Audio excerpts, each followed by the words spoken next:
Update naman tayo hinggil sa hagupit ng Bagyong Uwan sa Dagupan City dito sa Pangasinan. Makibalita tayo live mula kay Sandy Salvacio. Sandy? Chris, sa mga oras na ito ay paminsan-minsan tayong nakararanas ng malalakas na pag-ulan, gayon din ng hangin. Kaya naman pinag-iingat po yung ating mga kababayan sa banta pa rin po ng panahon. Bagamat wala na sa kalupaan ang Bagyong Uwan, bakas naman dito sa lungsod ng Dagupan ang mga pinsalang iniwan nito.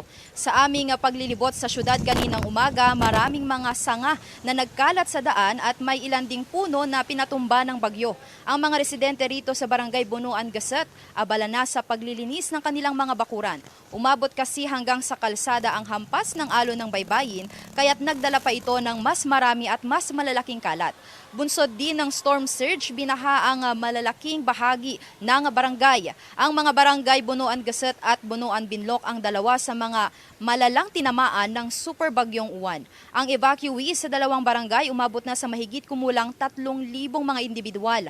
Maliban sa bilang ng mga residenteng lumikas, marami ring mga bangka ang sinira nitong dumaang bagyo. Ang mga mangingisda wala raw magawa kundi ayusin kung kaya pang ayusin ang kanilang mga nasirang panghanap buhay. Ang epekto ng storm surge umabot hanggang sa Central Business District ng lungsod at ilang interior barangay. Ang malala, sinabayan pa ito ng high tide na lalo pang nagpataas sa antas ng baha. Ang mga residente at motorista, no choice, kundi suungin ang baha. Chris, muling nagpaalala ang lokal na pamahalaan sa mga residente na huwag po basta-bastang lumusong sa tubig baha.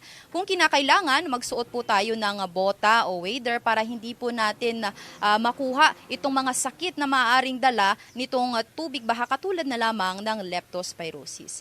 Mula sa GMA Regional TV at GMA Integrated News, ako po si Sandy Salvacio.